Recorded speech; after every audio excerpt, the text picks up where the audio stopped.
Group बना लो तो आराम से सबके वालों शेयर करो या कोऑर्डिनेशन करो। ग्रुप क्या होता है? तो डालना पड़ेगा बहुत मेरे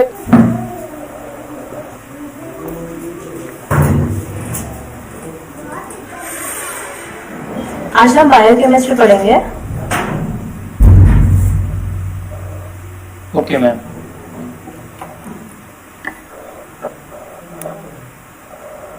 So, first question is, what are proteins? Write its role and properties in human body. Okay, तो proteins क्या होते हैं और उसका रोल क्या है ह्यूमन बॉडी में, फंक्शंस और रोल। ओके, सो प्रोटीन्स क्या होते हैं? Naturally occurring highly complex compounds. Okay, naturally occur और कॉम्प्लेक्स कंपाउंड्स होते हैं और वो कैसे होते हैं? अमाइनो एसिड्स एक दूसरे से ज्वाइन होते हैं पेप्टाइड लिंकेज से। ओके, तो सिंपली अगर हम बोले तो जो प्रोटीन्स होते हैं वो अमाइनो एसिड्स से बनते हैं और ये जो अमाइनो एसिड्स है ये एक दूसरे से पेप्टाइड लिंकेज से ज्वाइन होते हैं, राइट? तो ये होगी प्रोटीन की डेफिनेशन। अब रोल जो है या फिर फंक्शंस बोलेंगे तो कुछ प्रोटीन्स होते हैं वो एज ए हार्मोन हमारी बॉडी में काम करते हैं। ओके, मेटाबॉलिक प्रोसेसेस के लिए। फॉर एग्जांपल इंसुलिन जो है it is also a protein content. Okay, मतलब प्रोटीन होता है उसमें, तो वो क्या करता है हमारे ब्लड में शुगर लेवल मेंटेन करता है। ओके, तो ये एग्जांपल हो गया कि इंसुलिन एक हार्मोन है, प्रोटीन एक हार्मोन है। ओके, और वो क्या करता है मेटाबॉलिक प्रोसेस जो कि ब्लड में शुगर लेवल मेंटेन करना, तो ये काम इंसुलिन करता है। उसके बाद में कुछ प्रोटीन होते हैं वो एज ए कैटलिस्ट काम करते हैं फॉर बायोलॉजिकल रिएक्शन। उसके बाद में नेक्स्ट आता है कुछ प्रोटीन होते हैं जो कंटेंट होते हैं। फॉर एग्जांपल हमारे हेयर में कीराटिन होता है, तो कीराटिन क्या होता है? प्रोटीन होता है। ओके, उसके बाद में कनेक्टिव टिश्यू में जो कोलेजन होता है ये भी प्रोटीन होता है।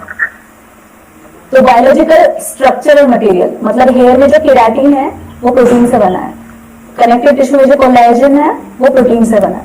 उसके बाद में एक हीमोग्लोबिन भी प्रोटीन ही होता है।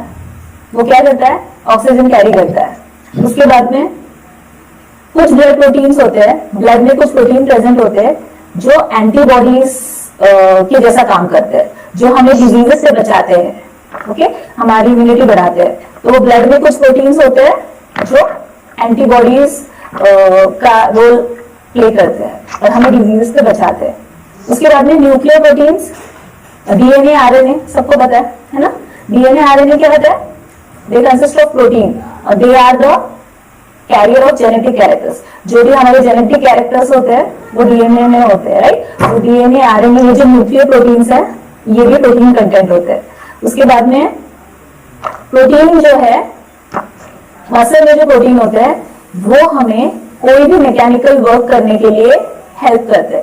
ओके, मतलब जो भी हम काम करते हैं तो वो काम हम एनर्जी से करते हैं। वो एनर्जी जो है हमें कार्बोहाइड्रेट से मिलती है, वैसे ही हमें प्रोटीन से भी मिलती है। तो अगर हम कुछ बहुत भारी वाला काम कर रहे हैं, कुछ वजन उठा रहे हैं, तो वो मसल्स प्रोटीन जो होते हैं वो हेल्प करते हैं उस काम को करने के लिए। ओके, तो ये सारे हो गए role of protein in human body. The next question is classification of proteins and amino acids. Okay, तो जो प्रोटीन्स का क्लासिफिकेशन है बेस्ड अपॉन केमिकल नेचर, वो केमिकली कैसे है और उनकी सॉल्युबिलिटी कैसी है, उस हिसाब से 3 पार्ट्स में प्रोटीन को डिवाइड किया गया है। Simple proteins, conjugated proteins and derived proteins. Okay, तो सिंपल प्रोटीन होते हैं उसमें एल्ब्यूमिन, ग्लोबुलिन, राइट, कीराटिन, ये सब एग्जांपल्स है। कॉन्जुगेटेड में कोई भी प्रोटीन होगा उसके साथ में कोई ग्रुप होगा, उस ग्रुप को बोलेंगे प्रोस्थेटिक ग्रुप। ओके, तो जैसे प्रोटीन है, प्रोटीन के साथ में लिपिड है तो उसे हम बोलेंगे लिपोप्रोटीन्स।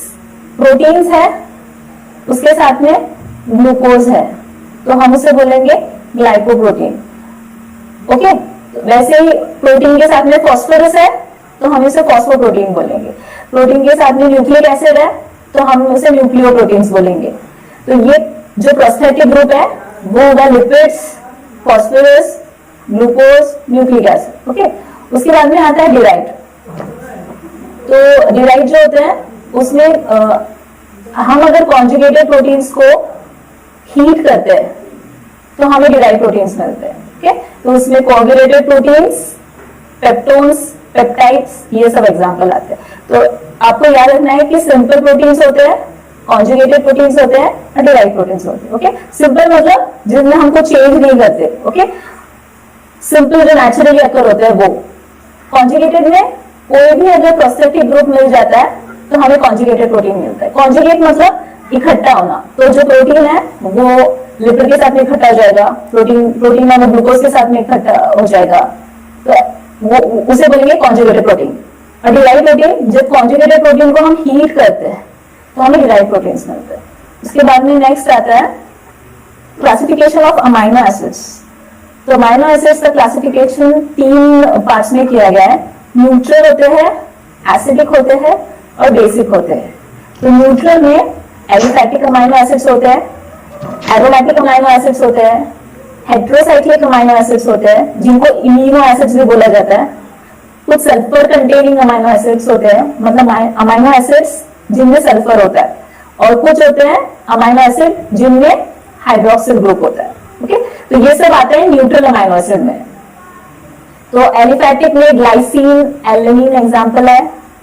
एरोमेटिक में फिनील, एलेनिन, टायरोसिन एग्जांपल है। इम्यूनो एसिड्स में प्रोलीन, हाइड्रोक्सीप्रोलीन। सल्फर कंटेनिंग में सिस्टीन, मिथियोनिन।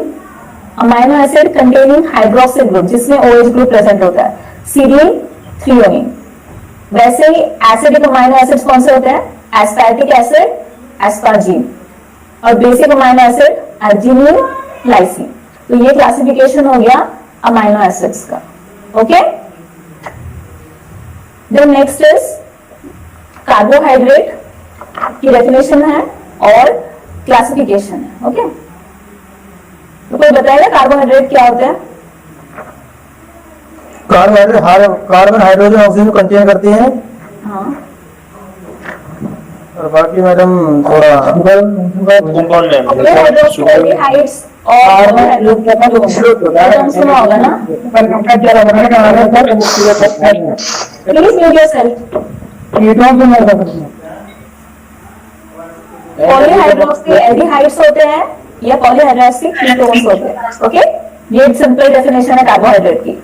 एल्डिहाइड्स होते हैं या तो कीटोन्स होते हैं और उसमें पॉलीहाइड्रोक्सी होते हैं, मतलब बहुत सारे हाइड्रोक्सिल ग्रुप होते हैं। तो दे आर पॉलीहाइड्रोक्सी एल्डिहाइड्स और दे आर पॉलीहाइड्रोक्सी कीटोन्स। उसके बाद में क्लासिफिकेशन उसका देखिए, मोनोसैकेराइड्स होते हैं, ऑलिगोसैकेराइड्स होते हैं और पॉलीसैकेराइड्स होते हैं। ओके, अब ये जो मोनोसैकेराइड होते हैं, मोनोसैकेराइड में सिर्फ 1 शुगर यूनिट प्रेजेंट होती है, एक ही शुगर होती है। ओके, ऑलिगोसैकेराइड में 2 से 10 शुगर, मतलब एक कंपाउंड में 2 शुगर्स होती है। ओके, फॉर एग्जांपल सुक्रोज, चीनी, राइट। सुक्रोज में क्या क्या होता है? ग्लूकोज प्लस फ्रुक्टोज, ये मिला के सुक्रोज बनता है। समझ आ रहा है सबको? तो 2 शुगर हो गए ना इसमें, ग्लूकोज और फ्रुक्टोज। मतलब अगर हम सुक्रोज का हाइड्रोलिसिस करेंगे तो हमें 2 मॉलिक्यूल मिलेंगे शुगर के, एक ग्लूकोज का मिलेगा, एक फ्रुक्टोज का मिलेगा, राइट। तो जब हाइड्रोलिसिस करने के बाद में 2 मॉलिक्यूल मिलते हैं तो उसे डाइसैकेराइड बोलते हैं। डाई मतलब 2, सैकेराइड मतलब शुगर, 2 शुगर के मॉलिक्यूल मिलेंगे तो उसे बोलेंगे डाइसैकेराइड। ऐसे अगर हमें 3 शुगर के मॉलिक्यूल मिलते हैं तो उसे हम बोलेंगे ट्राइसैकेराइड। ओके, ऐसे अगर हमें 4 शुगर के मॉलिक्यूल मिलेंगे तो हम उसे बोलेंगे टेट्रासैकेराइड। ओके, तो ऐसे 2 शुगर मॉलिक्यूल से लेके 10 शुगर मॉलिक्यूल तक जो भी कार्बोहाइड्रेट्स आते हैं वो ऑलिगोसैकेराइड में आते हैं, ओके। और पॉलीसेकेराइड, पॉलीसेकेराइड मतलब 10 से ज्यादा, मतलब अगर स्टार्च है तो स्टार्च का अगर हम हाइड्रोलिसिस करते हैं तो पॉली मतलब बहुत सारे, पॉली मतलब क्या होता है, बहुत सारे। तो हाइड्रोलिसिस करने के बाद में 10 से ज्यादा शुगर्स मॉलिक्यूल्स हमें मिलते हैं, राइट। तो वो आ जाएंगे पॉलीसेकेराइड में।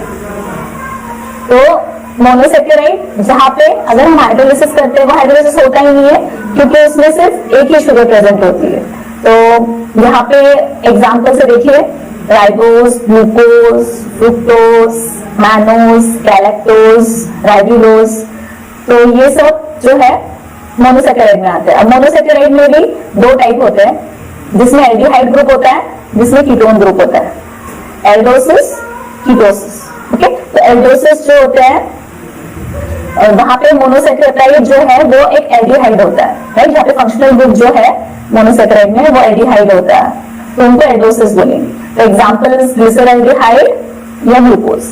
कीटोसिस, कीटोसिस में फंक्शनल ग्रुप जो है मोनोसेकेराइड में वो कीटोन होता है, तो उन्हें कीटोसिस बोला जाता है। तो यहाँ पे जो कार्बन एटम प्रेजेंट है ये एल्डोसिस कीटोसिस हो गया, ये क्लासिफिकेशन हो गया मोनोसेकेराइड का, depending upon the functional group. अगर एल्डिहाइड फंक्शनल ग्रुप है तो उसे एल्डोसिस बोलेंगे, कीटोन फंक्शनल ग्रुप है तो उसे कीटोसिस बोलेंगे। अब सेकेंड क्लासिफिकेशन आता है कितने नंबर ऑफ कार्बन एटम है। अगर 3 कार्बन एटम है तो उसे ट्रायोसिस बोलेंगे, अगर 4 कार्बन एटम है तो टेट्रोसिस, 5 कार्बन है पेंटोसिस, 6 कार्बन है हेक्सोसिस, 7 कार्बन है हेप्टोसिस, ओके। तो 6 कार्बन एटम ग्लूकोज में होते हैं, फ्रुक्टोज में होते हैं, गैलेक्टोज में होते हैं, मैनोज में होते हैं, ओके। 5 कार्बन एटम राइबोज में होते हैं। और ये सब हम किसके अंदर पढ़ रहे हैं, मोनोसेकेराइड, ऐसे शुगर्स जिनका हाइड्रोलिसिस अगर हम करते हैं तो उनका हाइड्रोलिसिस होता नहीं है, क्योंकि उनमें सिर्फ एक ही मॉलिक्यूल प्रेजेंट है शुगर का, ओके। यहाँ पे लिखा है can not be further hydrolyse, hydrolysis होता नहीं है क्योंकि वो सिंपल शुगर्स होते हैं, एक ही मॉलिक्यूल प्रेजेंट होता है शुगर का। वहीं अगर हम ऑलिगोसेकेराइड में देखेंगे 2 से 10 2 to 10 मोनोसेकेराइड मॉलिक्यूल्स प्रेजेंट होते हैं। फॉर एग्जाम्पल डाइसेकेराइड, डाई मतलब 2, सुक्रोज, सुक्रोज का अगर हम हाइड्रोलिसिस करेंगे हमें ग्लूकोज मिलेगा, हमें फ्रुक्टोज मिलेगा। ये एक शुगर मॉलिक्यूल है, ये एक शुगर मॉलिक्यूल है, 2 sugar molecule that is disaccharide. Lactose भी, गैलेक्टोज और ग्लूकोज, ये एक शुगर मॉलिक्यूल, ये एक शुगर मॉलिक्यूल, दोनों मिला के डाइसेकेराइड। और उसके अंदर ट्राइसेकेराइड है, ट्राइसेकेराइड में हमें 3 मोनोसेकेराइड मिलेंगे, ओके। तो रैफिनोज उसका एग्जांपल है, माल्टो ट्रायोज उसका एग्जांपल है। उसके अंदर पॉलीसेकेराइड मैंने जैसे बोला 10 से अगर ज्यादा शुगर यूनिट्स मिलते हैं तो हम उसे पॉलीसेकेराइड बोलेंगे। तो वो 2 प्रकार के होते हैं, होमोपॉलीसेकेराइड, हेटेरोपॉलीसेकेराइड। मतलब होमोपॉलीसेकेराइड में एक जैसे मोनोसेकेराइड मिलेंगे, मतलब अगर हमें 12 मॉलिक्यूल्स मिल रहे हैं तो 12 के 12 हमें ग्लूकोज के मिलेंगे। हेट्रो में अगर हमें 12 मॉलिक्यूल्स मिल रहे हैं तो सब एक से ज्यादा शुगर वाले होंगे, मतलब ग्लूकोज भी होगा, फ्रुक्टोज भी होगा, गैलेक्टोज भी होगा, ऐसे। तो हेट्रो मतलब डिफरेंट ग्रुप्स और होमो मतलब सेम। तो यहाँ पे सेम मॉलिक्यूल मिलेंगे शुगर के, यहाँ पे डिफरेंट मॉलिक्यूल्स मिलेंगे। तो एग्जांपल्स देख लीजिए, होमोपॉलीसेकेराइड में स्टार्च है, हेटेरोपॉलीसेकेराइड में हेलिगोनिक एसिड, हेपारिन, कॉन्ड्रोटीन, ओके। तो ये सब एग्जांपल्स है ऑलिगोसेकेराइड, पॉलीसेकेराइड, मोनोसेकेराइड। ये हो गया क्लासिफिकेशन ऑफ कार्बोहाइड्रेट्स। फाइबर्स किस में आता है? फाइबर सेल्यूलोज में आता है, सेल्यूलोज मतलब वो डाइसेकेराइड में, पॉलीसेकेराइड में आता है, पॉलीसेकेराइड में आता है, ओके।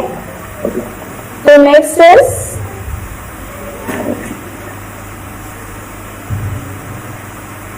Test, okay.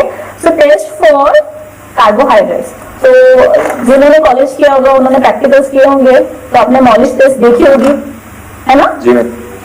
तो मॉलिश टेस्ट जो होती है वो फर्स्ट टेस्ट होती है। अगर हमें आइडेंटिफाई करना होता है अगर फॉर एग्जाम्पल आपको एक कोई भी पाउडर दिया जाए और आपको ये डिटेक्ट करना है कि वो कार्बोहाइड्रेट है या नहीं है, तो ये फाइंड आउट करने के लिए हम जो सबसे पहली टेस्ट करेंगे वो करेंगे हम मॉलिश टेस्ट। वो हमें बताता है कि हमारा सैंपल, हमारा जो पाउडर है वो कार्बोहाइड्रेट है या नहीं है।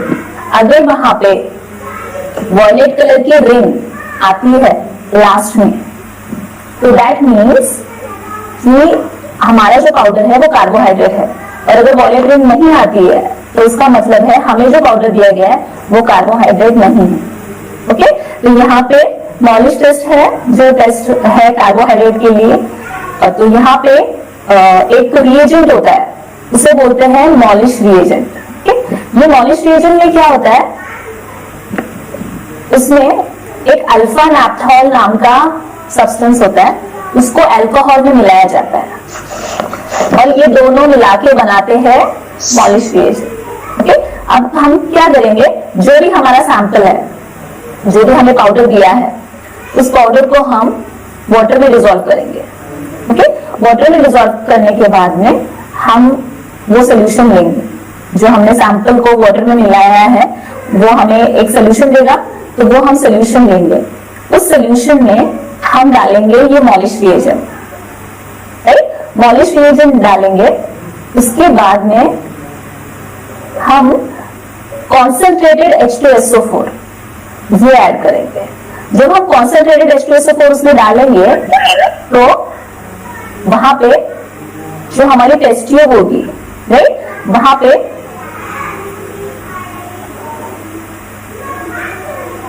ये दोनों के बीच में एक ऐसी वॉयलेट कलर की रिंग बनेगी। अगर ये रिंग बनी तो इसका मतलब है कि हमारा जो प्रोडक्ट है या फिर हमें जो सैंपल दिया गया है वो है कार्बोहाइड्रेट। अगर रिंग नहीं बनती है, वॉयलेट कलर की रिंग नहीं बनती है, दैट मीन्स कि हमारा प्रोडक्ट कार्बोहाइड्रेट नहीं है। तो ये एक टेस्ट है। उसके बाद में बाकी की जो टेस्ट है वो हमें बताती है कि हमारा जो प्रोडक्ट है वो कार्बोहाइड्रेट है या नहीं है। तो है या नहीं है, या फिर कौन सा कार्बोहाइड्रेट है, सुक्रोज है, फ्रुक्टोज है, ऐसा। तो एक नेक्स्ट आती है फेलिंग्स टेस्ट। अभी जैसे जैसे हम जो रिएजेंट यूज करेंगे उस हिसाब से वो टेस्ट का नाम है। जैसे यहाँ हमने मॉलिश रिएजेंट यूज किया तो हमारे टेस्ट का नाम क्या है, मॉलिश टेस्ट। यहाँ पे हम फेलिंग्स रिएजेंट यूज करेंगे तो हमारे टेस्ट का नाम है फेलिंग्स टेस्ट। तो यहाँ पे जो भी हमारा सैंपल है वो हम पानी के साथ में मिक्स करेंगे, उसका सोल्यूशन लेंगे, सैंपल सोल्यूशन। और फेलिंग्स के दो सोल्यूशन होते हैं, फेलिंग्स ए प्लस फेलिंग्स बी। तो हम 2 ml फेलिंग्स ए डालेंगे, 2 ml फेलिंग्स बी डालेंगे और हमें जो मिलेगा वो मिलेगा रेड कलर का प्रेसिपिटेट। अगर रेड कलर का प्रेसिपिटेट आएगा दैट मीन्स कि कार्बोहाइड्रेट है। तो ये एक टेस्ट है। उसके बाद में ओसाजोन की टेस्ट है और बारफोर की टेस्ट है। तो ये these are the different test for carbohydrate. Okay, Fehling test, osazone test, Barfoed test, Molisch test, Tollens test. Okay, Tollens test. तो ये डिफरेंट टेस्ट है। तो ये देख लीजिए बुक में। इसमें जैसे मैंने बताया सैंपल के साथ में हम रिएजेंट डालेंगे, कौन सा कलर आता है वही बस लिखा होगा, आपको वही लर्न करना है। ओके, जैसे टॉलर रिएजेंट डालेंगे तो हमें यहाँ पे भी रेड कलर की या ब्रिक रेड कलर की। ब्रिक रेड मतलब जैसे ईंटें होती है, ईंटों का जो रेड कलर होता है वैसा रेड, मरून कलर। तो ब्रिक रेड पीपीटी मिलेगी। तो इस तरह से आपको लिखना है। ओके, तो हाँ जी, एग्जाम में कितना लिखना पड़ेगा और कितने मार्क्स के लिए आएगा ये, मतलब बहुत तो है ना मैम। अगर आपको 4 मार्क के लिए पूछते हैं तो आप कोई भी 4 टेस्ट अच्छे से जैसे मैंने बताया ऐसे एक्सप्लेन करके लिख सकते हो। और अगर 2 मार्क के लिए पूछा है तो 1 टेस्ट या 2 टेस्ट ज्यादा से ज्यादा, राइट। ठीक, ओके। वो डिपेंडिंग अपॉन मार्क्स आपको टेस्ट लिखनी है। और अगर 2 मार्क के लिए पूछा है तो हो सकता है अगर एमएस लिखा हो तो आपको सिर्फ नाम लिखना है, Molisch test, Fehling test, osazone test, Tollens test, ऐसा। और अगर आपको एक्सप्लेन बोला है तो डिपेंडिंग अपॉन द मार्क्स आपको 4 या 5 टेस्ट लिखनी पड़ेगी, अगर 4 मार्क के लिए पूछा होगा तो।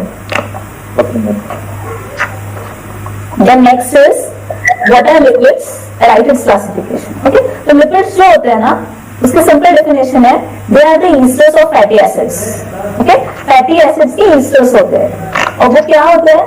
वो होते हैं ऐसे कंपाउंड्स जो polar organic solvents, sorry non polar organic solvents जैसे ईथर हो गया, क्लोरोफॉर्म, एसीटोन, बेंजीन, ये सारे जो सॉल्वेंट्स होते हैं सिर्फ इन्हीं में डिसॉल्व होते हैं, वाटर में डिसॉल्व नहीं होते.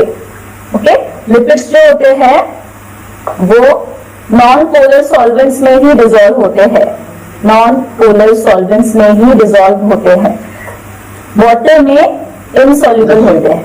ओके, और उसकी डेफिनेशन क्या है? They are the esters of fatty acids. यहाँ पे उसका क्लासिफिकेशन है, सिंपल लिपिड्स होते हैं, कंपाउंड लिपिड्स होते हैं, डिराइव्ड लिपिड्स होते हैं, मिसलेनियस और कुछ न्यूट्रल. उसके एग्जांपल्स है सिंपल लिपिड्स में fats and oil, castor oil आ गया एग्जांपल, उसके बाद में बीज वैक्स, उसके बाद में कंपाउंड में लिपोप्रोटीन, सल्फोलिपिड्स, अमाइनो लिपिड्स, ग्लाइकोलिपिड्स. उसके बाद में डिराइव्ड में आ जाएगा alcohol, glycerol, fatty acids. Miscellaneous में कैरोटीनॉइड्स, न्यूट्रल में cholesterol, mono di tri acyl glycerols और कोलेस्टेरॉल ईस्टर्स. तो कुछ भी दो एग्जांपल्स लर्न कर लीजिए हर एक क्लास का. उसके बाद में नेक्स्ट आता है व्हाट आर विटामिन्स. तो विटामिन्स हमें सबको पता है कि नेचुरली एक्टिंग माइक्रो न्यूट्रिएंट्स होते हैं. माइक्रो मतलब बहुत कम अमाउंट में हमारी बॉडी में उसकी रिक्वायरमेंट होती है. तो ये जो होते हैं ये सिर्फ फूड में प्रेजेंट होते हैं, हमारी बॉडी सिंथेसाइज नहीं करती है और हमारी बॉडी को बहुत कम अमाउंट्स में लगते हैं और बहुत ज्यादा जरूरी होते हैं बॉडी की फंक्शनिंग के लिए, ग्रोथ के लिए.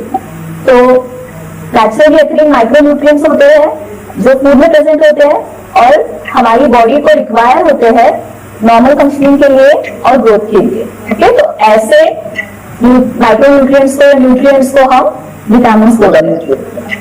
फैट सोल्यूबल होते हैं, वाटर सोल्यूबल होते हैं. ओके, फैट सोल्यूबल है ए, डी, ए. ओके, ये फैट सोल्यूबल में आ जाएंगे. वाटर सोल्यूबल में विटामिन बी कॉम्प्लेक्स जिसमें B1, B2, D3, B5, B6, B12 आता है और आता है विटामिन सी. ओके, तो ये दो आते हैं वाटर सोल्यूबल में और ये चार आते हैं फैट सोल्यूबल विटामिन में. उसके बाद में नेक्स्ट है what is isoenzyme and explain the mechanism of enzyme. Okay, enzyme का जो एक्शन होता है वो कैसे होता है और आइसोएंजाइम्स क्या होते हैं. तो आइसोएंजाइम्स क्या होते हैं? एक ही एंजाइम के बहुत सारे multiple forms. Okay, for example LDH ये एक एंजाइम है और इसमें बहुत सारे फॉर्म हैं जैसे LDH1, LDH2, LDH3, LDH4, LDH5. Okay, तो ये सब क्या हो गया? Same and multiple forms of same enzyme. Okay, for example जैसे मिठाइयाँ होती है, ओके, रसगुल्ला होता है, गुलाब जामुन होता है, बर्फी होती है, पेड़ा होता है, पर सब एक ही क्लास में आ रहे हैं. तो ये सब मिठाई होते हैं पर अलग अलग फॉर्म में है. यहाँ पे भी सेम है, एंजाइम एक ही है पर उनके अलग अलग फॉर्म है. LDH1, LDH2, LDH3, LDH4, LDH5. तो ये सब हो गए multiple forms of same enzyme. एक ही एंजाइम के बहुत सारे फॉर्म्स, उनको बोलेंगे हम आइसोएंजाइम्स. ओके, मैम LDH का फुल फॉर्म क्या होगा? LDH का फुल फॉर्म यहाँ पे लिखा है जी, लैक्टेट डिहाइड्रोजिनेस. ओके, तो ओके मैम, एक ही एंजाइम के डिफरेंट फॉर्म्स, उसे बोलेंगे आइसोएंजाइम्स. अब आता है एंजाइम. एंजाइम क्या होता है? कैटलिस्ट्स. कोई भी रिएक्शन को बढ़ाने का या घटाने का जो काम होता है वो एंजाइम करता है. फॉर एग्जांपल कोई भी रिएक्शन है उसका रेट बढ़ाने का काम या फिर घटाने का काम कौन करता है? एंजाइम. पर वो खुद उसमें कुछ भी पार्टिसिपेट नहीं करता, वो सिर्फ क्या करता है, रेट ऑफ रिएक्शन जो है उसको बढ़ाता है या कम करता है, और मोस्टली बढ़ाता ही है। ओके, तो कैटलिस्ट मतलब जो अच्छा होता है, जो हमेशा बढ़ाने का काम करता है। तो अगर हमें फॉर एग्जाम्पल कोई प्रोसेस हो रही है, तो अगर उसको 5 घंटे लग रहे हैं, पर अगर हम कैटलिस्ट यूज करेंगे तो हो सकता है कि हमें सिर्फ 1 घंटा लगे, राइट, क्योंकि 1 घंटा ये जो कैटलिस्ट है वो क्या करेगा, रेट ऑफ रिएक्शन बढ़ाएगा। तो जहां पे 5 आवर्स लगे हैं वहां पे सिर्फ 1 आवर लगेगा, because enzyme is increasing the rate of reaction. तो एंजाइम जो होते हैं वो कैटलिस्ट होते हैं जो रेट ऑफ रिएक्शन इंक्रीज करते हैं। तो 2 टाइप से वो एक्शन उसका हम एक्सप्लेन कर सकते हैं। एक है लॉक एंड की मॉडल और एक है इंड्यूस फिट मॉडल। तो लॉक एंड की मॉडल मतलब जैसे सबको पता है कि जो भी पर्टिकुलर लॉक होता है उसकी एक पर्टिकुलर चाबी होती है। हम कोई भी रैंडम चाबी उठा के किसी रैंडम लॉक को हम खोल सकते हैं क्या? Move yourself.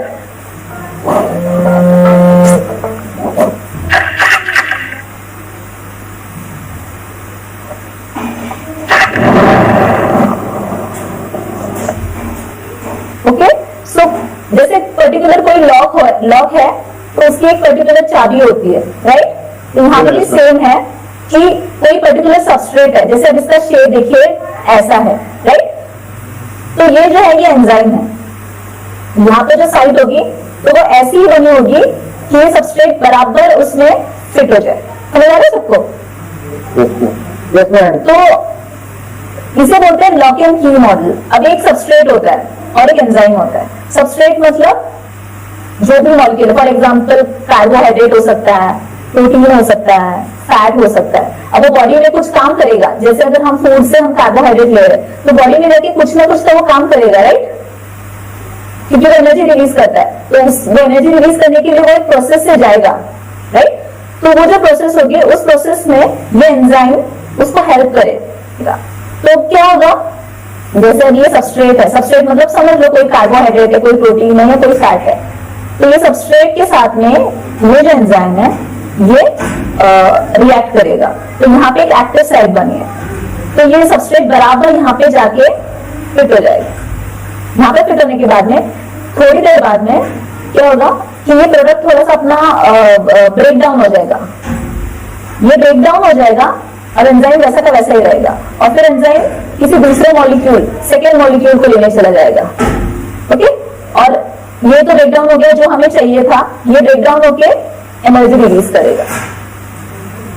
तो ये जो लॉक एंड की मॉडल है, इसमें जो भी एंजाइम होगा उसका जो पर्टिकुलर शेप होगा वो सबस्ट्रेट के हिसाब से होगा। जैसा सबस्ट्रेट होगा वैसा एंजाइम का शेप होगा, ताकि वो उसको हेल्प करेगा जो भी रिएक्शन है उसको अच्छे से कैरी आउट करने के लिए और उसको ब्रेक डाउन करने के लिए। जो भी सबस्ट्रेट है उसका ब्रेक डाउन होगा और हमें जो भी एंड प्रोडक्ट है वो अच्छा मिलेगा। तो इसे बोलते हैं लॉक एंड की मॉडल। ओके, तो यहाँ पे नेक्स्ट आता है induce fit model. Induce fit model में ये जो एंजाइम है इसका शेप फ्लेक्सिबल होता है।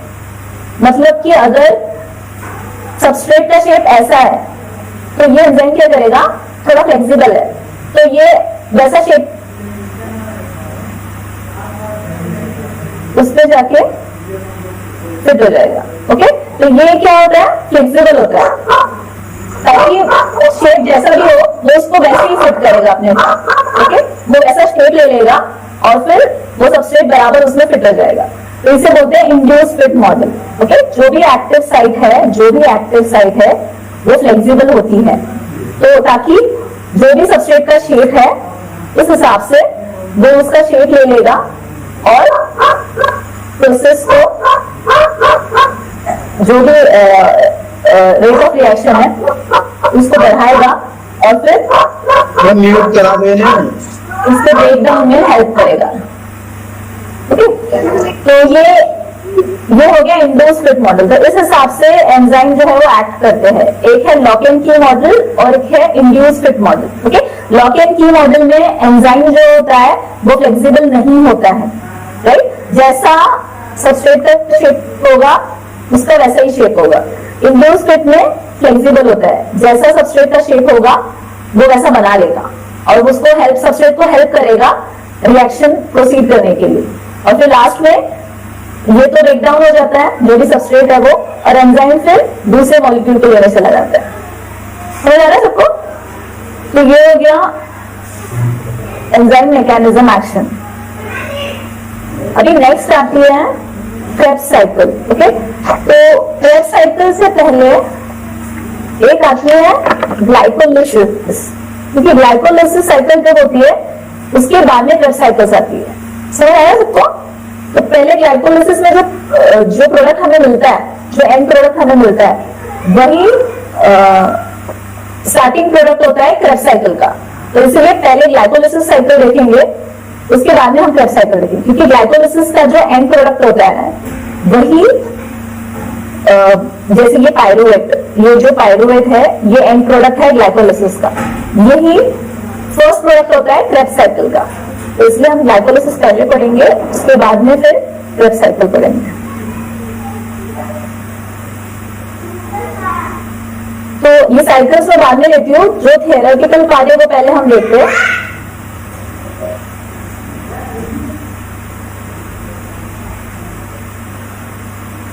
Yes. ये कुछ है abnormal constituents of urine and their significance in disease. Okay, तो जैसे ये कुछ कंडीशंस है, जैसे ग्लाइकोज यूरिया है, अगर यूरिन में ग्लूकोज कंटेंट ज्यादा हो जाता है तो उस कंडीशन को हम बोलेंगे ग्लाइकोज यूरिया, राइट, जो जिनसे हम डायबिटीज भी बोलते हैं। अगर यूरिन में ग्लूकोज ज्यादा एक्सक्रीट हो रहा है, दैट मीन्स कि that person is having diabetes, उस पर्सन को डायबिटीज है। फिर कीटोन बॉडीज, अगर कीटोन बॉडीज ज्यादा एक्सक्रीट हो रही है तो हो सकता है कि प्रेग्नेंट है अगर कोई लेडी हो तो, उसके बाद में डायबिटीज भी हो सकता है। और कार्बोहाइड्रेट स्टार्वेशन, मतलब बॉडी में कार्बोहाइड्रेट कम है। उसके बाद में next is protein urea, albumin. Okay, अगर एल्ब्यूमिन कंटेंट ज्यादा है यूरिन में, अगर कि प्रोटीन यूरिया है, प्रेगनेंसी में ये हो सकता है, ज्यादा एक्सरसाइज करने से होता है। हाई प्रोटीन मील, अगर मील में बहुत ज्यादा प्रोटीन ले रहे हैं तो भी एक्सक्रीट हो सकता है। और अगर इंफ्लेमेशन है किडनी में तो भी होता है। उसके बाद में बाइल पिगमेंट्स, अगर बाइल पिगमेंट्स यूरिन में एक्सक्रीट हो रहे हैं तो जॉन्डिस हो सकता है या हेपेटाइटिस हो सकता है। उसके बाद में ब्लड, अगर ब्लड हो रहा है यूरिन में एक्सक्रीट तो उसे, उस कंडीशन को बोलते हैं हिमाटोयूरिया। ओके, तो उसके कुछ भी डायग्नोसिस हो सकता है, जैसे जॉन्डिस हो सकता है, कैंसर हो सकता है, टीबी हो सकता है, यूरिनरी ऑर्गन का कुछ इन्फ्लेमेशन हो सकता है, कुछ सूजन वगैरह आ गई यूरिनरी ऑर्गन्स पे, तब ब्लड निकलता है।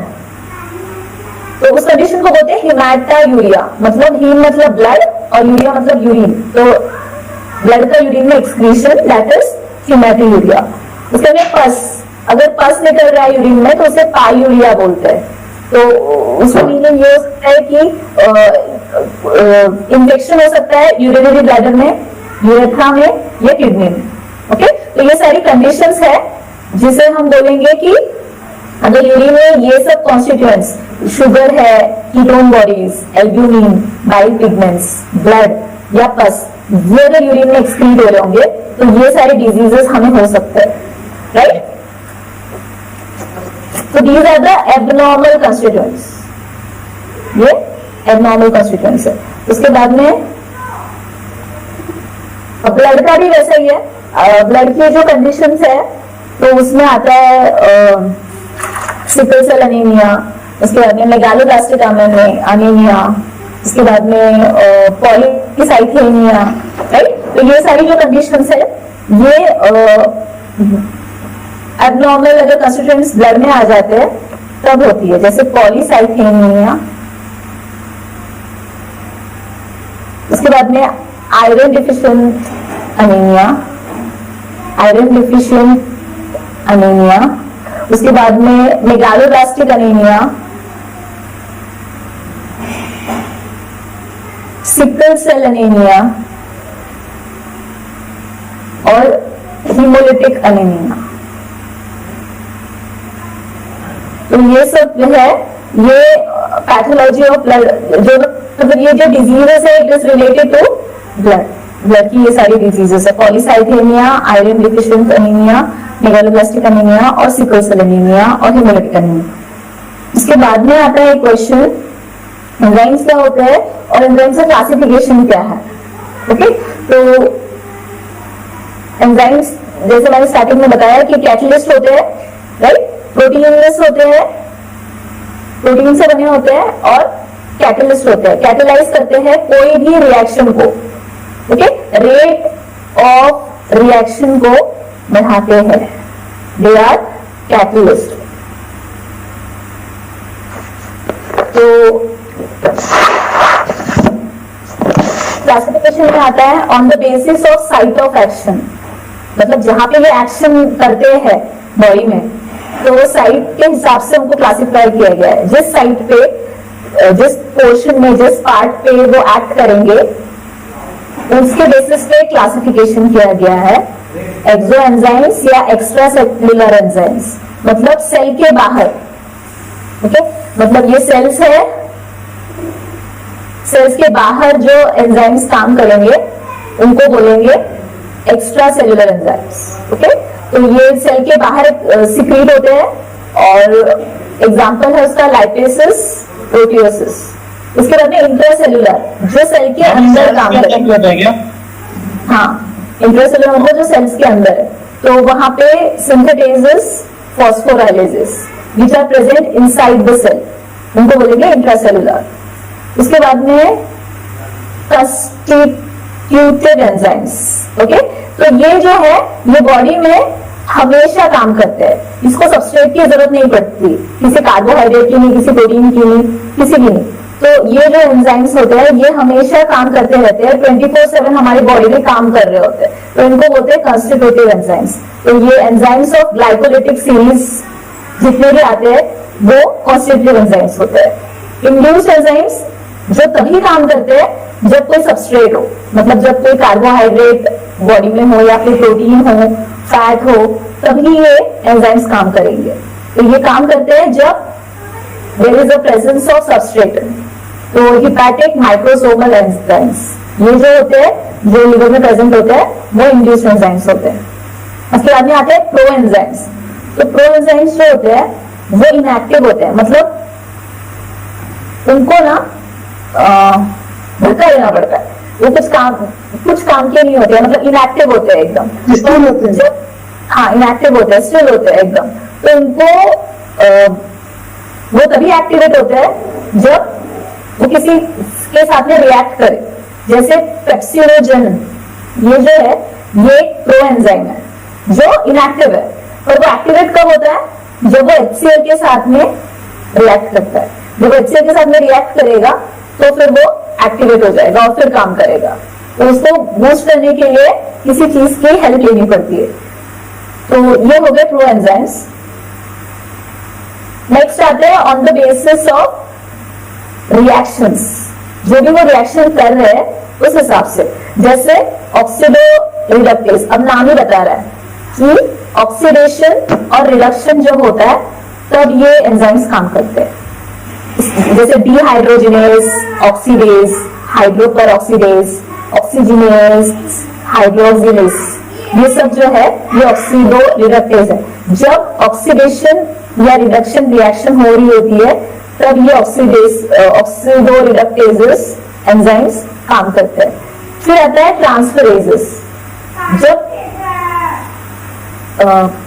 किसी एक मॉलिक्यूल का दूसरे मॉलिक्यूल में ट्रांसफर करना होता है तब ये ट्रांसफरेजेस एंजाइम काम करते हैं। एग्जांपल है ट्रांस अमाइनेजेस, ये ट्रांस वर्ड जहां आ जाता है ना, that is a transfer, transport करना है। हाँ जी, एक मॉलिक्यूल को दूसरे मॉलिक्यूल में ट्रांसपोर्ट करना है। ट्रांस अमाइनेजेस, ट्रांसफॉस्फोरेजेस, ट्रांसग्लाइकोसिडेसेस, तो नाम ही उसके नाम में ही ट्रांस दिया गया है, तो वो ट्रांसफर में काम करता है। इसके बाद में हाइड्रोलिसिस, तो यहाँ पे हाइड्रोलिसिस हो रहा है या फिर कंडेंसेशन हो रहा है, मतलब रिमूवल ऑफ वाटर हो रहा है। तो जब रिमूवल ऑफ वाटर होता है, कोई भी रिएक्शन हो रही है जिसमें रिमूवल ऑफ वाटर हो रहा है, तो वहां पे हाइड्रोलिसिस एक्ट करते हैं। ईस्टरेजेस, पेप्टिडेसेस, लाइसिस, लाइसिस मतलब कि removal of groups from the larger substrate. कोई बहुत बड़ा कंपाउंड है, उसमें से ग्रुप को रिमूव करना। तो पर हाइड्रोलिसिस नहीं, मतलब पानी का रिमूवल नहीं होगा, किसी और ग्रुप का रिमूवल होगा। मतलब लार्जर ग्रुप में से स्मॉलर ग्रुप का रिमूवल होगा, तब हम बोलेंगे लाइसिस, जिसे ब्रेकडाउन भी बोल सकते हैं हम। लाइसिस मतलब ब्रेकडाउन हो जाना, एक बड़ा कंपाउंड छोटे छोटे पार्ट्स में ब्रेकडाउन हो जाना, जिसे बोलेंगे लाइसिस। जब ऐसा कुछ एक्टिविटी हो रही होगी कि बड़ा कंपाउंड छोटे छोटे कंपाउंड में ब्रेकडाउन हो रहा है, तब कौन सा एंजाइम काम करता है? लाइसिस। उसके बाद में आइसोमेरेसिस, यहाँ पे आइसोमर्स बनते हैं, जैसे मैंने बताया था डेक्सट्रोज आइसोमेरेसिस कि LDH1 LDH2 आइसो एंजाइम्स बनते हैं यहाँ पे। तो जब आइसोमेरेस तब काम करता है जब एक ही कंपाउंड एक ही एंजाइम के अलग अलग पार्ट्स बनते हैं। उसके बाद में आता है लिगेसिस। लिगेसिस मतलब जोड़ना, कोई भी चीज को जोड़ना। तो जब दो कंपाउंड की लिंकिंग हो रही होती है, मतलब जोड़ रहे होते हैं दो कंपाउंड, तब हम लाइगेसिस एंजाइम्स यूज करते हैं, या फिर तब लाइगेसिस एंजाइम्स एक्टिवेट होते हैं। तो लिंकिंग और synthesising together two compounds, okay. जैसे कार्बन और सल्फर का बॉन्ड बन रहा है, कार्बन और नाइट्रोजन का बॉन्ड बन रहा है, कार्बन कार्बन का बॉन्ड बन रहा है, तो तब कौन से एंजाइम्स यूज होते हैं? लाइगेसिस। लाइगेसिस मतलब जोड़ना, राइट, या फिर उसी को सिंथेटेसिस भी बोलते हैं। तो ये हो गया classification of enzymes depending upon the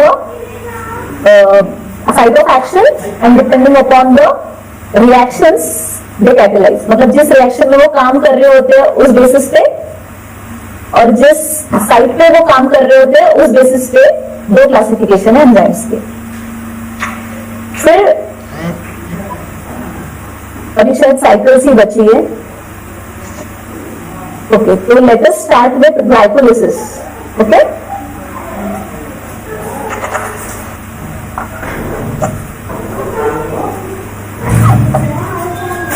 ma'am समझ नहीं आ रही इतनी दूर से, तो मतलब बहुत मैं वाइट पेज पे ये करती हूँ। आसान तरीके से समझा दीजिएगा। मैं ट्राई करूंगी। Actually, बहुत ही ज्यादा कॉम्प्लिकेटेड साइकिल है, जितना सिंपल बना सकूं उतना सिंपल मैं ट्राई करूंगी। जी मैम, कॉलेज में भी समझाया था लेकिन समझ में नहीं आया। समझ चुके हैं एक बार। देखिए, जब ग्लूकोज बनता है ना, जब ग्लूकोज बनता है, मतलब कोई भी रेस्पिरेशन प्रोसेस है, उसमें जब ग्लूकोज बनता है तो ग्लूकोज जो है CO2 plus H2O plus ATP, इसमें ब्रेक होता है। ओके, तो ये जो ब्रेक है ना,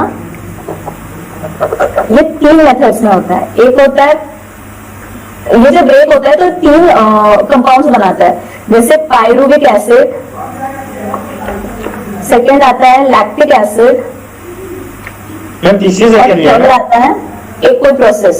ओके, तो 3 मेथड्स आती है इसमें। ये आती है ग्लाइकोलिसिस। ग्लाइकोलिसिस में हमारा पायरुविक एसिड बनता है, उसके बाद में जो हमारी क्रेब्स साइकिल है उसमें बनता है लैक्टिक एसिड। ओके, और एक प्रोसेस होती है जिसमें हम बोलेंगे इलेक्ट्रॉन ट्रांसपोर्ट सिस्टम, ये आपको नहीं है, तो इलेक्ट्रॉन ट्रांसपोर्ट सिस्टम। तो ग्लूकोज जो है इस हिसाब से ब्रेकडाउन होता है, CO2 H2O ATP। तो एक मेथड है ग्लाइकोलिसिस की, एक है क्रेब्स साइकिल और एक है इलेक्ट्रॉन ट्रांसपोर्ट सिस्टम। तो हम ग्लाइकोलिसिस में याद रखना है कि पाइरुवेट बनता है। क्या बनता है? पाइरुवेट। ओके, और लैक्टिक एसिड जो है ये क्रेब्स साइकिल में बनता है। तो ये एक सेकंड, तो ये जैसे ग्लाइकोलिसिस है, तो ग्लाइकोलिसिस मतलब breakdown of glucose, glycolysis. Okay, तो लिसिस का मीनिंग क्या होता है? ब्रेकडाउन, ब्रेक हो जाना। ओके, और ये जो ग्लाइको है इसका मीनिंग होता है ग्लूकोज, तो मतलब breakdown of glucose, breakdown of glucose into pyruvic acid. तो इसका मतलब होता है ग्लाइकोलिसिस। अब इसकी साइकिल होती है कि वो पाइरुविक एसिड में कैसे ब्रेक होता है, एक ग्लूकोज मॉलिक्यूल पाइरुविक एसिड में कैसे ब्रेक होता है, that is glycolysis cycle. Okay, तो याद रखना है कि हमारी साइकिल स्टार्ट होगी ग्लूकोज से और एंड होगी pyruvic acid that is pyruvate पे। ओके, तो ये हमारा स्टार्टिंग प्रोडक्ट है और ये हमारा एंड प्रोडक्ट है। तो अभी ध्यान से देखिए, फॉर एग्जाम्पल ग्लूकोज है। ओके, ग्लूकोज को हम एक एंजाइम के साथ में ट्रीट करेंगे, हेक्सोकाइनेज, या फिर ग्लूकोज जो है वो हेक्सोकाइनेज के प्रेजेंस में कन्वर्ट हो जाता है ग्लूकोज 6 फॉस्फेट में। अब याद रखना कि जब भी काइनेज, ये एंजाइम जब भी आता है तो वो फॉस्फेट ग्रुप लेके आता है। पहले फॉस्फेट था नहीं था, राइट? जब हमने काइनेज लगाया तो फॉस्फेट आ गया। तो ये याद रखना कि जब भी काइनेज ग्रुप आता है या काइनेज एंजाइम आता है तो फॉस्फेट ऐड हो जाता है। समझ आ रहा है सबको? जी मैम, जी मैम। और ये एंजाइम आप कैसे याद रखोगे? ग्लूकोज क्या है? हेक्सोज शुगर है। हमने देखा था कीटोसिस होते हैं मोनोसैकेराइड में, तो कीटोसिस में जो हेक्सोज शुगर होती है वो ग्लूकोज होती है। तो हेक्सो ऐसे याद रखिए, हेक्सो ग्लूकोज हेक्सो शुगर है और यहाँ पे एंजाइम एक्ट कर रहा है काइनेज, और काइनेज एक्ट कर रहा है इसलिए हमारे यहाँ पे फॉस्फेट ग्रुप ऐड हो गया, तो ग्लूकोज 6 फॉस्फेट। उसके बाद में नेक्स्ट आता है आइसोमरेज। अभी इसी का सेम आइसोमरेज बनेगा, मतलब 6 फॉस्फेट ही बनेगा पर फ्रुक्टोज का बन जाएगा। ओके, आइसो से याद रखना सेम, तो सेम क्या रहेगा? 6 फॉस्फेट, और चेंज क्या होगा? शुगर चेंज हो जाएगी, फ्रुक्टोज हो जाएगा। तो ग्लूकोज 6 फॉस्फेट फ्रुक्टोज 6 फॉस्फेट में कन्वर्ट हो गया। किस एंजाइम के प्रेजेंस में? आइसोमरेज। समझ आ रहा है सबको? जी मैम। तो ये हो गया ग्लूकोज का कन्वर्जन ग्लूकोज 6 फॉस्फेट में, फिर फ्रुक्टोज 6 फॉस्फेट में। फिर आता है, फिर काइनेज लगेगा यहाँ पे। ओके, तो यहाँ पे फ्रुक्टोज 1,6 बाइफॉस्फेट। बाइफॉस्फेट पहले फॉस्फेट था, राइट? फिर यहाँ पे काइनेज लग गया। अभी हमें पता है अगर काइनेज लगता है तो फॉस्फेट ग्रुप ऐड होता है, तो बाय मतलब 2 फॉस्फेट ग्रुप। समझ आ रहा है सबको? तो यहाँ पे 1,6 बाइफॉस्फेट बन जाएगा।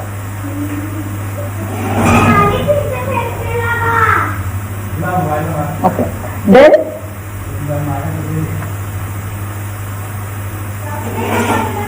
ये फ्रुक्टोज 1,6 बाइफॉस्फेट बनने के बाद में ये एक एंजाइम के साथ में 2 कंपाउंड बनाएगा। ओके, यहां तक लिख लिया आप लोगों ने, या फिर यहां तक समझ आ गया आपको?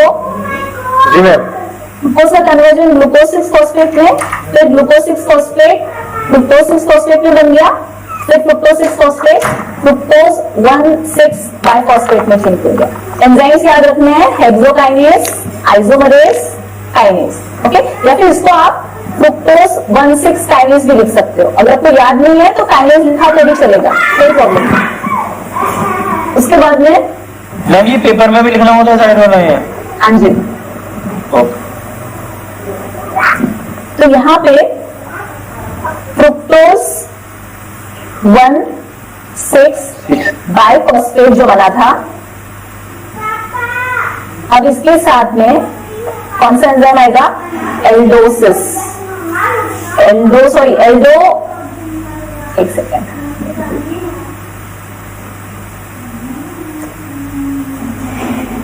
Aldolase.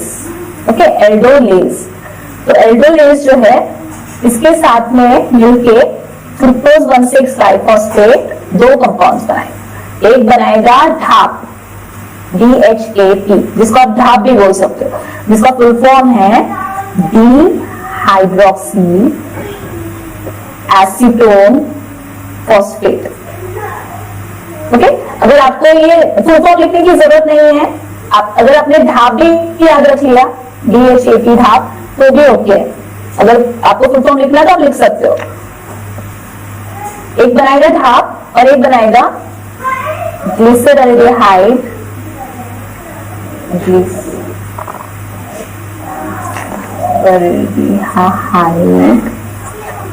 3-फॉस्फेट। Okay, fructose 1,6 bisphosphate aldolase जो एंजाइम है उसके साथ मिलके दो कंपाउंड्स में ब्रेक डाउन हो जाएगा, ढाप और ग्लिसरल्डिहाइड। ओके, यहाँ पे अभी ये तो ऐसे रहेगा। तो ठीक है, मैंने 3-5-4 जो लगाया उसके लिए क्या देखो, अब वो याद रखिए आप, 3-फॉस्फेट। ओके, तो यहाँ पे इसमें चेंजेस होंगे, जो भी चेंजेस होंगे इसमें होंगे। ओके, तो यहाँ पे ये जो ग्लिसरल्डिहाइड 3-फॉस्फेट है ये चेंज हो जाएगा 1,3 biphosphate, phospho glycerate.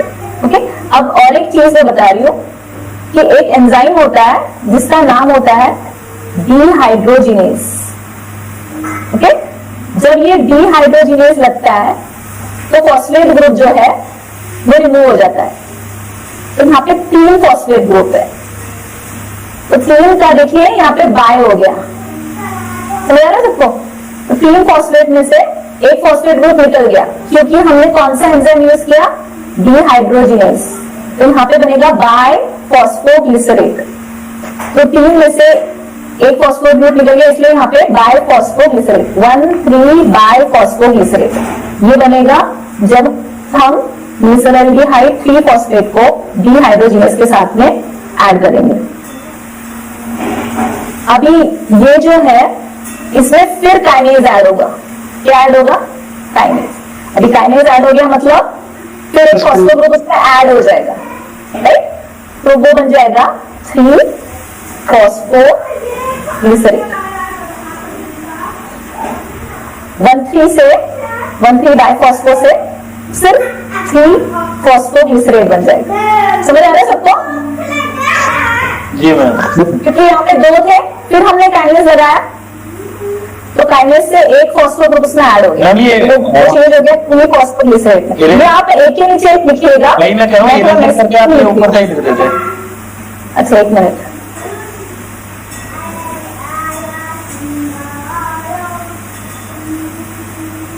Fructose 1,6 biphosphate ये जो है ये 2 ग्रुप में बन गया। यहाँ पे काम कर रहा है एल्डोलेज, तो ये बन गया ढाप और ये बन गया ग्लिसरल्डिहाइड 3-फॉस्फेट। ओके, अब इसमें जो है वो एक्ट करेगा डीहाइड्रोजिनेज। हाँ, अब क्या वैसे ही रहेगा, डीहाइड्रोक्सी एस्टर वैसे ही रहेगा क्या? बाय वो चेंज नहीं होगा। ग्लिसरीन। ओके, तो ये 3-फॉस्फेट में से यहाँ पे बाय रह गया। उसके बाद में इसमें फिर काइनेज ऐड करेंगे, तो काइनेज ऐड करने के बाद में ये बन जाएगा 3-फॉस्फोग्लिसरेट। अभी इसमें चेंज आएगा, जब हम चेंज आता है तो हम उसे म्यूटेशन बोलते हैं, राइट? तो म्यूटेशन से याद रखना, म्यूटेस चेंज, राइट? तो ये जो 3-फॉस्फोग्लिसरेट है ये चेंज हो जाएगा 2-फॉस्फोग्लिसरेट में। समझ आ रहा है? एक ही चीज में एक चेंज आना, एक ही चेंज में हम ब्रेक डाउन कर रहे हैं ना। Okay okay. तो म्यूटेस मतलब चेंज हो गया, 3-फॉस्फो से 2-फॉस्फो बन गया। उसके बाद में यहाँ पे एक एंजाइम एक्ट करेगा इनोलेज, तो इनोलेज से हमें यहाँ पे मिलेगा फॉस्फो इनॉल पायरुवेट, जिसे PEPP बोलते हैं, phospho इनॉल pyruvate, PEP, phospho इनॉल pyruvate. तो ये इनोलेस से आपको इनॉल याद रह जाएगा, राइट। तो यहाँ पे हमने क्या किया, 2-फॉस्फोग्लिसरेट को इनोलेस के साथ में जब ट्रीट किया तो हमें मिला फॉस्फो इनॉल पायरुवेट, ओके। और ये जो फॉस्फो इनॉल पायरुवेट है, इसको जब हम पायरुवेट काइनेस से जब हम रिएक्ट करेंगे इस एंजाइम के साथ में, तो हमें मिलेगा हमारा एंड प्रोडक्ट पायरुवेट, ओके।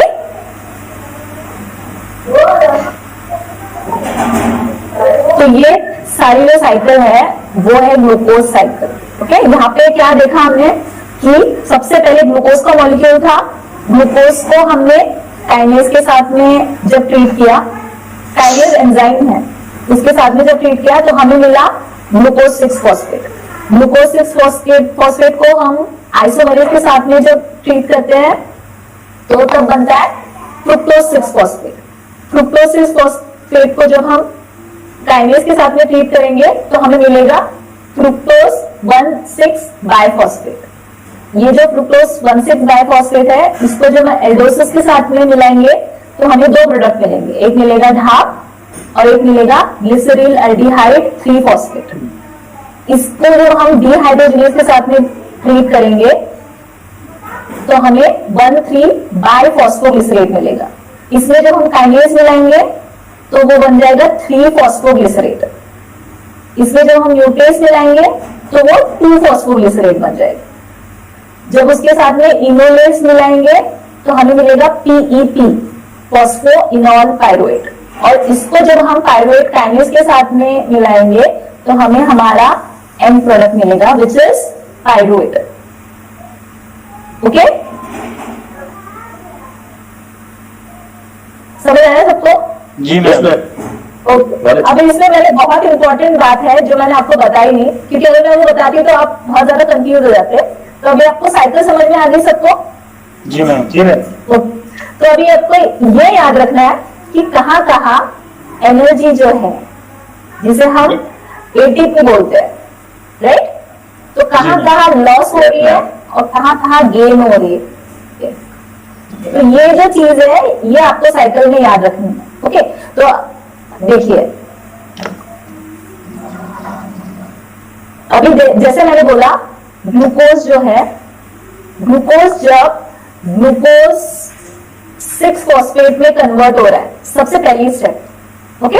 तो वहां पर एटीपी जो है वो एडीपी में कन्वर्ट हो रहा है। तो मतलब यहाँ पे क्या हो रहा है, यहाँ पे हो रहा है लॉस।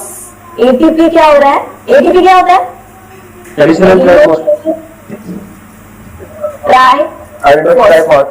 यस, तो वो किसमें कन्वर्ट हो रहा है, एडिनोसिन डाइफॉस्फेट में, ओके। तो यहाँ पे एनर्जी लॉस हो रही है, समझ आ रहा है सबको? तो जो पहला स्टेप है वहां पे एनर्जी लॉस हो रही है। तो आपको ये ऐसे लिखना है, यहाँ पे आप लिखोगे हेक्सोकाइनेज और यहाँ पे आप एनर्जी जो है वो लॉस हो रही है। तो ये नहीं लिखना है, बस आपको ये लिखना है एटीपी जो है वो एडीपी में कन्वर्ट हो रहा है। समझ आ रहा है सबको? तो आपने जो चार्ट बनाया होगा तो वहां पे बस एरो के साइड में एटीपी जो है वो एडीपी में कन्वर्ट हो रही है, तो यहाँ पे एनर्जी लॉस हो रही है, ओके। समझ आ रहा है सबको? Yes sir. फिर नेक्स्ट स्टेप आता है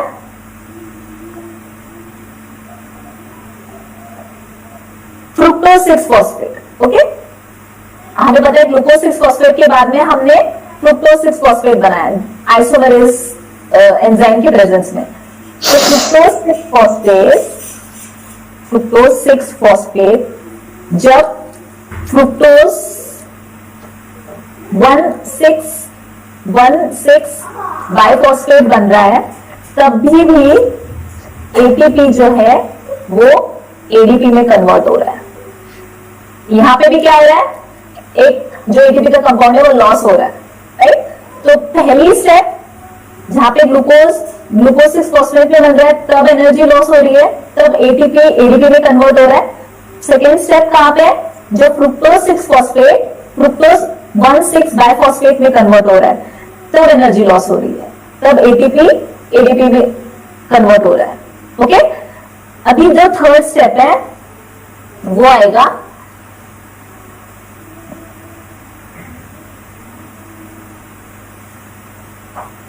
जब फ्रुक्टोज 1,6 बाइफॉस्फेट ग्लिसरॉल्डिहाइड और ढाप में दो कंपाउंड्स में बन रहा है, तब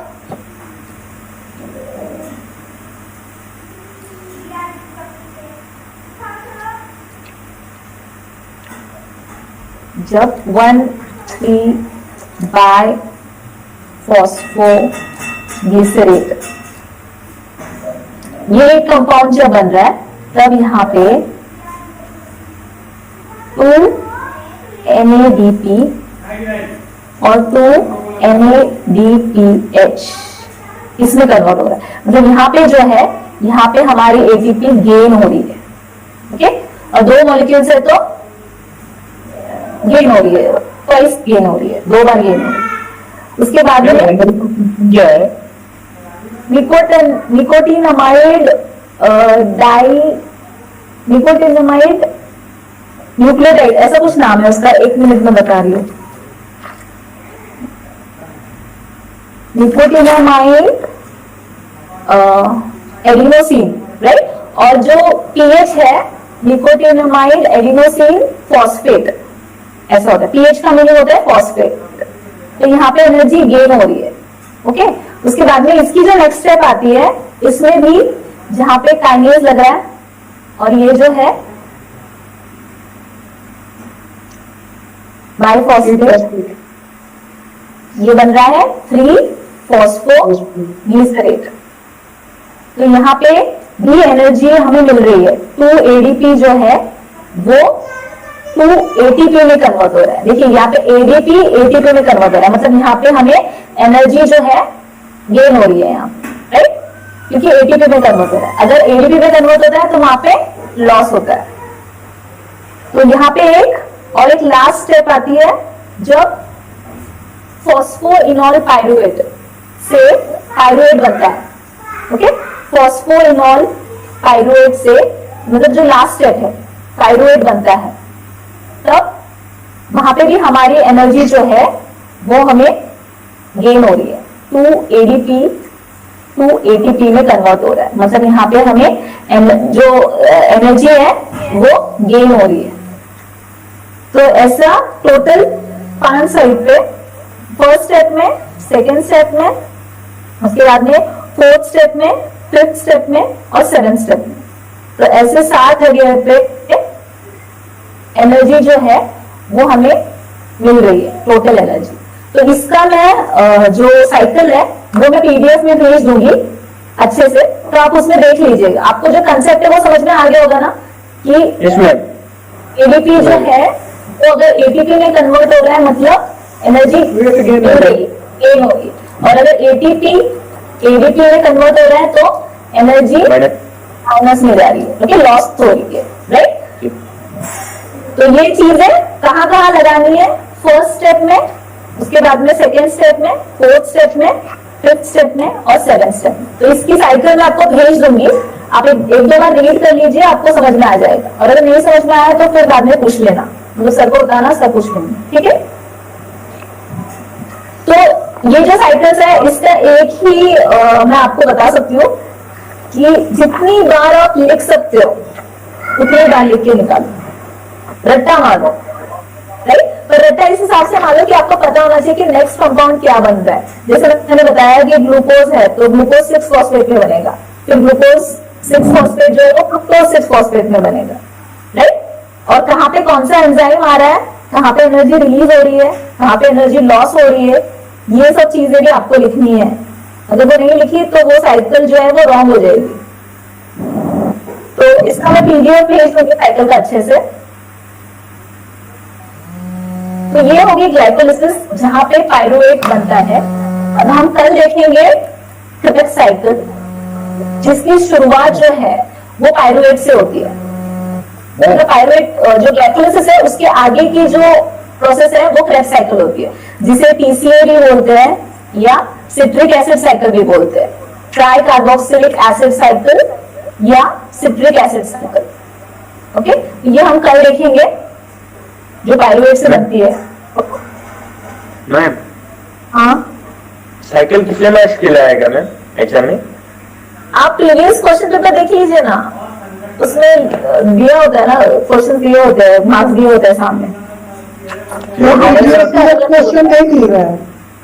हाँ, मैम क्वेश्चन नहीं मिल रहा है। ऐसे कैसे हो सकता है? Excuse me, hello. आपकी थोड़ी यूनिवर्सिटी है, उसकी वेबसाइट पे जाइए, वेबसाइट पे क्वेश्चन पेपर्स दिए होते हैं। Okay ma'am. मैम इस साइकिल का थ्योरी लिखना पड़ेगा क्या अलग से? थ्योरी लिखने की जरूरत नहीं है। अगर आपने साइकिल अच्छे से निकाली, नीट क्लीन एकदम, तो थ्योरी लिखने की जरूरत नहीं है। या फिर जो साइकिल लिख रहे हो वही नीचे लिख देना क्या किसमें कन्वर्ट हो रहा है, राइट? ठीक है, थैंक यू मैम। तो ओके, तो क्रेब्स साइकिल, उसके बाद में urea cycle, beta oxidation of fatty acids और प्रोटीन मेटाबॉलिज्म, ये सब चीजें हम कल देखेंगे। ओके, आई होप कि आपको समझ में आया होगा। मैम और एक साइकिल रहता है ना, उसमें फिटनेस है क्या? क्या? चलना विटामिन का। अगर एमसीक्यू टाइप में भी अगर एग्जाम होगी ना, तो भी आपको साइकिल लर्न करनी है, क्योंकि किसके बाद क्या आता है वो अगर आपको जब तक पता नहीं होगा तब तक आप एमसीक्यू कैसे सॉल्व करोगे? मैम एग्जाम कब तक होगा? हाँ, एग्जाम वो हर एक स्टेट का अलग अलग है, मैं कैसे बता सकती हूँ? पंजाब से है कोई भाई? ओके देन, आई होप कि आपको समझ में आया होगा। Okay, yes ma'am. हेलो।